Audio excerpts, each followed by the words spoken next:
কেউ যদি বলে যে এটা দুলাল ভাইয়ের বিকাশ নাম্বার, রকেট নাম্বার কিংবা ডাক বাংলা নাম্বার কিংবা কোনো ব্যাংকের অ্যাকাউন্ট, কেউ কোনো টাকা পয়সা দিবেন না। কোনো টাকা পয়সা দিলে আপনাদের এটা হবে ভুল।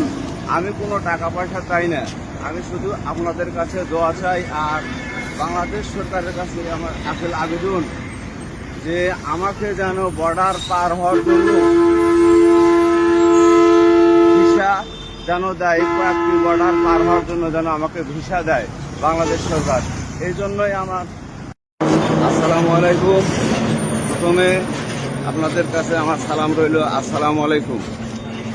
দেশে এবং দেশের বাইরে আপনারা যেখান থেকেই দেখতেছেন, এবং আমাদের বাংলাদেশের কৃতি সন্তান আলিফ মাহমুদ ভাই, তাকে স্মরণ করে বলছি আমার জন্য একটু দোয়া করবেন। আমি যেন হজে যাওয়ার জন্য বের হয়েছি, সে কাজটা যেন আমার সফল হয়। আর আপনাকে রিকোয়েস্ট করছি, আপনি আমাদের বাংলাদেশ সরকারের কাছে একটু আবেদন করবেন, আমাকে যেন সহযোগিতা করে। এছাড়া আর আমি দ্বিতীয় কিছু চাই না। আমাকে যেন এই কয়েকটা রাষ্ট্র পার হওয়ার জন্য যেন কোনো সমস্যা না হয়, এজন্য কোনো বর্ডারে যাতে যেন আমাকে আটকানো না হয়, সেজন্য সবার কাছে আমি দোয়া চাই, উন্মুক্ত চাই।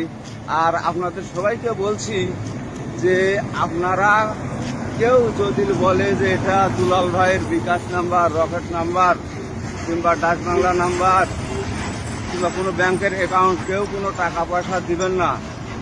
কোনো টাকা পয়সা দিলে আপনাদের এটা হবে ভুল। আমি কোনো টাকা পয়সা চাই না, আমি শুধু আপনাদের কাছে দোয়া চাই। আর বাংলাদেশ সরকারের কাছে আমার আকুল আবেদন যে আমাকে যেন বর্ডার পার হওয়ার জন্য ভিসা যেন দেয়, কয়েকটি বর্ডার পার হওয়ার জন্য যেন আমাকে ভিসা দেয় বাংলাদেশ সরকার। এই জন্যই আমার আবেদন। আর এই কথা বলে আমার বক্তব্য শেষ করছি। আসসালামু আলাইকুম। আমার জন্য সবাই দোয়া করবেন, আমি সবার জন্য দোয়া করি। কেউ যদি বলে যে এটা দুলাল ভাইয়ের বিকাশ নাম্বার, রকেট নাম্বার কিংবা ডাক বাংলা নাম্বার কিংবা কোনো ব্যাংকের অ্যাকাউন্ট, কেউ কোনো টাকা পয়সা দিবেন না। কোনো টাকা পয়সা দিলে আপনাদের এটা হবে ভুল। আমি কোনো টাকা পয়সা চাই না, আমি শুধু আপনাদের কাছে দোয়া চাই। আর বাংলাদেশ সরকারের কাছে আমার আকুল আবেদন যে আমাকে যেন বর্ডার পার হওয়ার জন্য ভিসা যেন দেয়, কয়েকটি বর্ডার পার হওয়ার জন্য যেন আমাকে ভিসা দেয় বাংলাদেশ সরকার। এই জন্যই আমার আসসালামু আলাইকুম। প্রথমে আপনাদের কাছে আমার সালাম রইল, আসসালামু আলাইকুম।